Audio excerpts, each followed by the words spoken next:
Ils sont de plus en plus gros. C'est parti, nouvelle vidéo, c'est la grande sœur, la Creality K1 Max. On ouvre le carton, on voit ce qu'il y a à l'intérieur. Ah, c'est joli. Cette fois-ci, le couvercle est en verre. Attention, ça casse. Le cordon d'alimentation, l'écran tactile et le fameux carton avec tous les accessoires. La notice. On poursuit par le petit moment ASMR. Ouvrez grand les oreilles et profitez-en.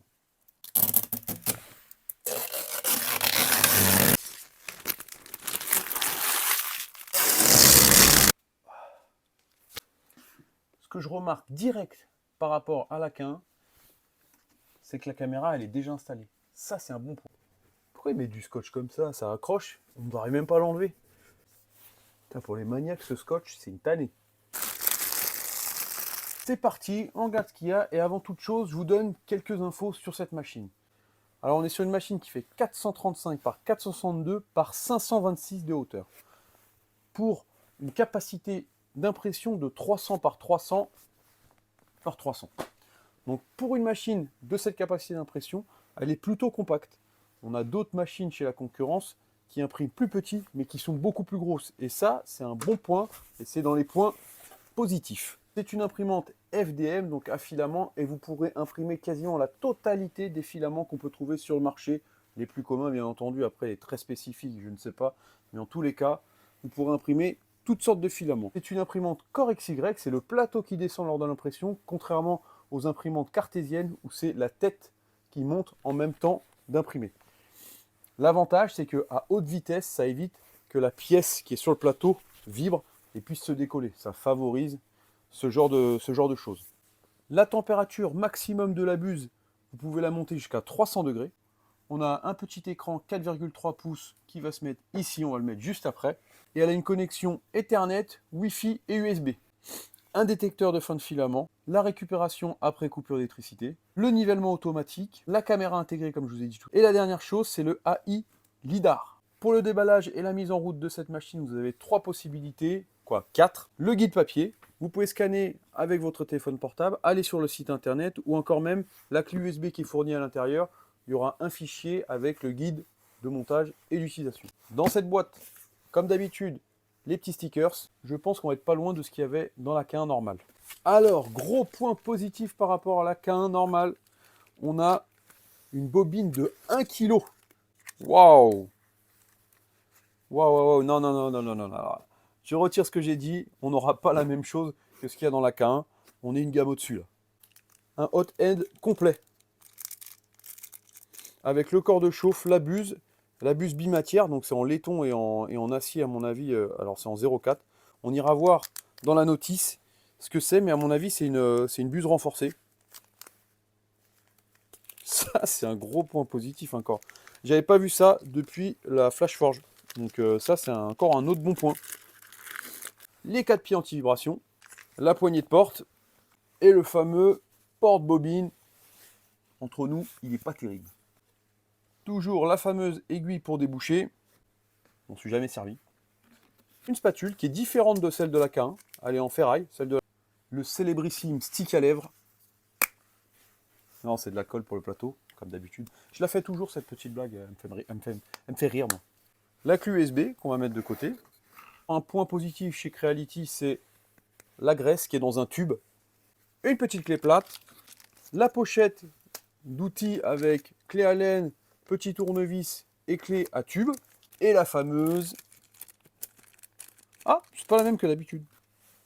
Et la fameuse pince coupante, qui m'a l'air un peu plus quali que celle de d'habitude. Il n'y a pas d'espace là, entre les deux lames. D'habitude, c'est moyen. Première étape, on met l'écran tactile. Alors l'écran, il se positionne comme ça, il y a 2 clips et une petite nappe qu'on doit brancher ici. Elle me fait toujours flipper cette nappe à brancher là. J'ai peur de la casser. Et puis ce clips aussi là. Deuxième chose à faire, le porte-bobine. Pas compliqué, on le met et on tourne. Troisième chose, il nous demande d'installer le couvercle, c'est déjà fait avec la poignée. On passe à l'étape suivante. L'étape suivante, c'est de brancher la bête, de l'allumer Waouh, c'est joli. D'installer la bobine. Alors je triche un peu, j'ai une autre bobine de chez Creality qui est déjà ouverte. Je vais garder celle-là de côté vu qu'elle est sous vide. Et on prend une autre. C'est le même PLA de chez Creality, le Hyper. Alors, comme sur la K1, j'ai un problème. Ok, j'ai une poignée. Ok, j'ai une notice de poignée. Mais à aucun moment, on me dit de la poser, quoi. C'est monté. On n'en parle plus. Sélectionnez une langue. Français. Suivant. Et donc là, retirez les 3 vis A, B et C selon la position indiquée par les flèches jaunes. C'est parti.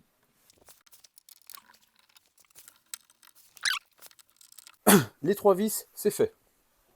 Il faut checker que le cube bleu, donc cette zone, ne soit pas encombrée. On va refermer le plateau. Oh, le plateau du dessus me fait flipper. En vert là. J'espère que je vais pas le casser, ni la porte. On va suivant. Donc là, on a la politique de confidentialité. Donc j'ai envie de vous dire, soyez confidentiels.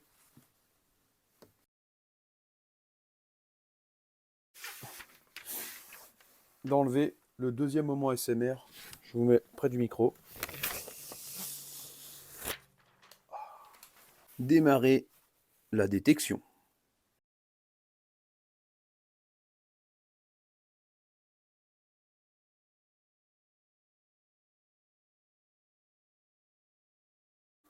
On va se faire le petit benchy pour commencer.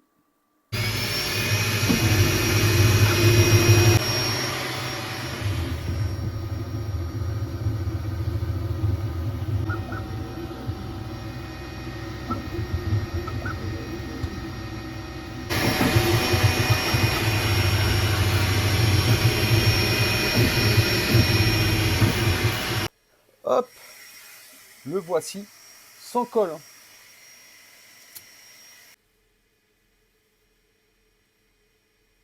Sinon, le benchy est plutôt propre. Hein.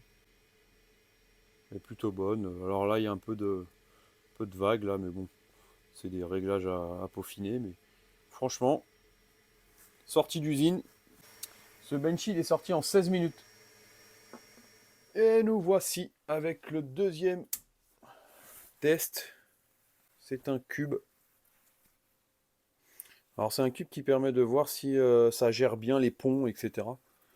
Et bon, après, c'est une pièce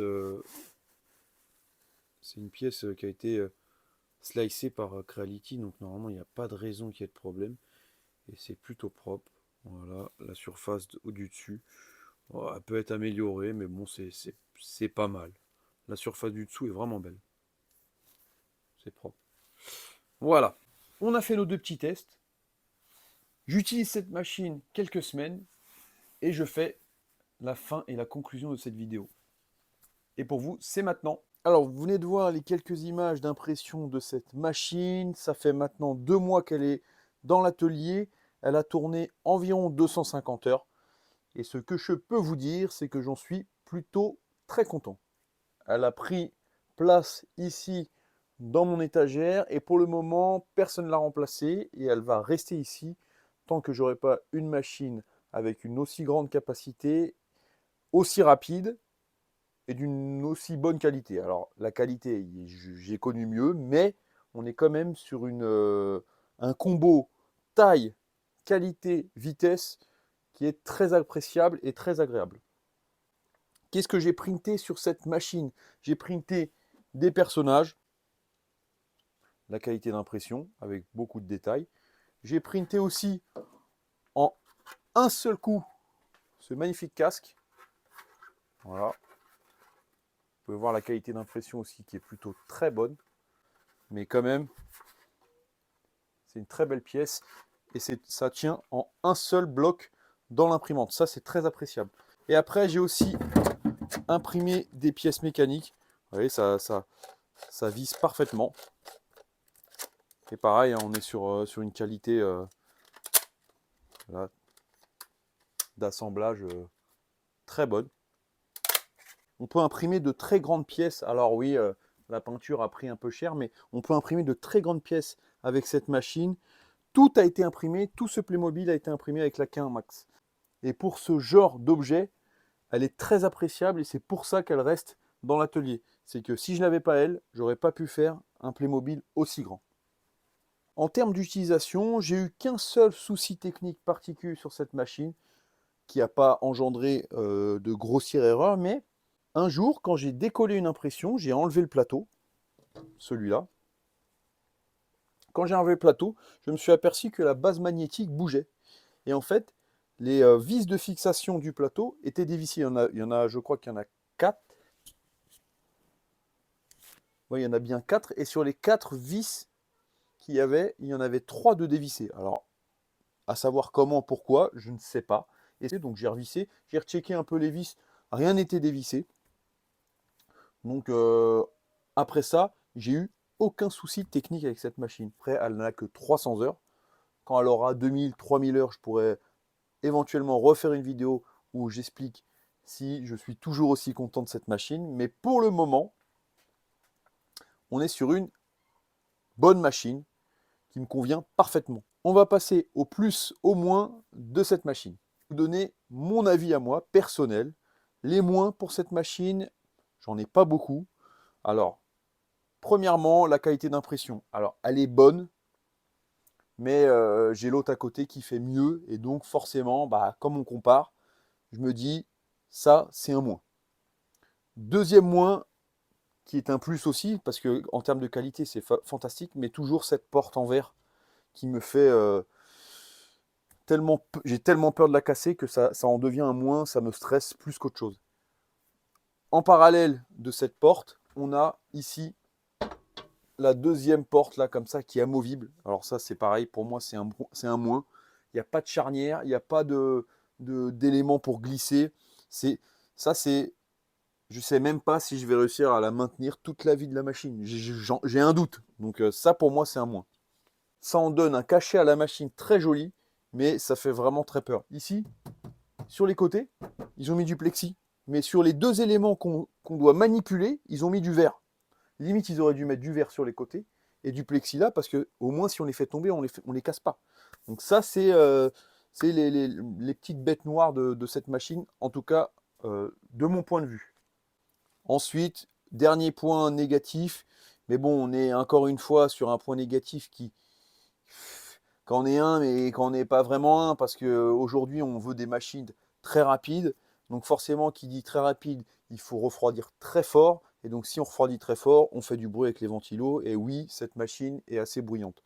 On ne pourra pas travailler à côté de la bureautique pure, bien concentrée. Mais par contre, moi, dans l'atelier, elle ne me dérange pas, quoi. Je bricole là-bas, j'ai aucun problème avec cette machine. Mais c'est vrai que, comme on peut l'entendre un peu partout, elle est bruyante. Et ça, il faut le prendre en compte si vous voulez mettre cette machine chez vous. Rien de plus, maintenant on va passer au point positif. Cette machine a beaucoup de points positifs. Vitesse d'impression, capacité d'impression. La capacité d'impression est monstrueuse, hein. Un autre point positif, c'est que Creality fait des mises à jour. Et ils ont fait une mise à jour très intéressante sur cette machine il y a quelques temps, c'est-à-dire le réglage du Z-offset en cours d'impression. Et ça, c'est intéressant parce qu'on ne l'avait pas.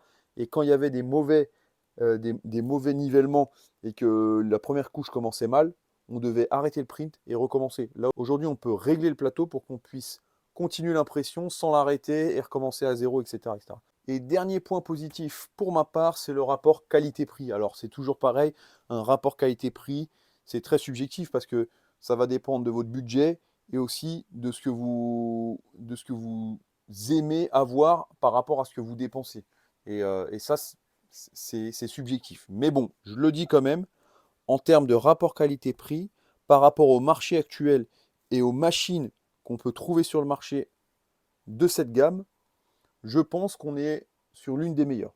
Avec bien entendu la surface d'impression qui est très importante. Quand on met un rapport qualité-prix avec ses concurrentes, on a très peu de concurrentes aussi rapides, aussi grosses. Donc moi, cette machine, aujourd'hui, pour un débutant, je la recommanderais largement. Pour un confirmé, mais qui n'utilise pas sa machine 24 heures sur 24, Je la recommande aussi à 100% parce que moi, j'ai pas assez de recul pour vous dire que si je l'utilise en permanence, est-ce qu'elle va bien fonctionner? Je ne sais pas. En tout cas, mon utilisation, en à peu près 2 mois, 250 heures d'utilisation, sachant que j'ai deux machines. J'aurais pu l'utiliser 500 heures, je pense qu'elle aurait tenu le coup largement. La buse n'a pas été remplacée pour le moment, donc rien, tout est d'origine, rien à casser, tout est fonctionnel, pas de problématique. Donc ça pour moi c'est positif. J'espère que la vidéo vous aura plu et je vous dis à très vite pour de nouvelles présentations. Salut!